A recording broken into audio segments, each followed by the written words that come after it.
তো এখানে আমরা কাঁঠালের বিচি নিয়ে নিয়েছি, এখানে চিকেন নিয়ে নিয়েছি, আর এখানে আমরা পেঁয়াজ নিয়ে নিয়েছি।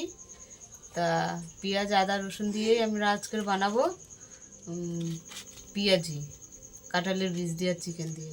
তা চলো তোমাদের সঙ্গে পরে দেখা হচ্ছে। তা আমরা কাঁঠালের বীজগুলো সিদ্ধ করে নেবো।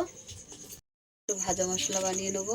4টে শুকনো লঙ্কা দিয়ে দিলাম, গোটা ধনে দিয়ে দিলাম, গোলমরিচ দিয়ে দিলাম, গোটা জিরে দিয়ে দিলাম।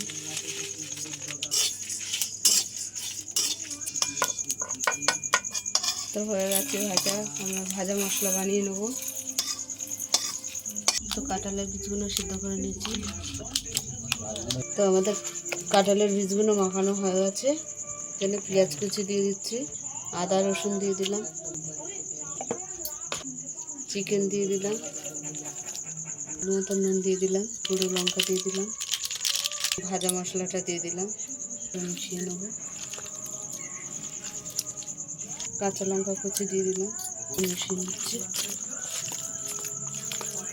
কেন হয়ে গেছে, এবার আমরা ভেজে নেবো। গরম হয়ে গেছে, তেল দিয়ে দিলাম, তো ভেজে নেবো আমরা।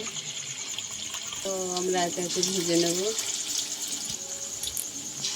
হয়ে গেছে, পকোড়া পেঁয়াজিগুলো তুলে নিলাম। আমরা সবগুলো ভেজে নেব।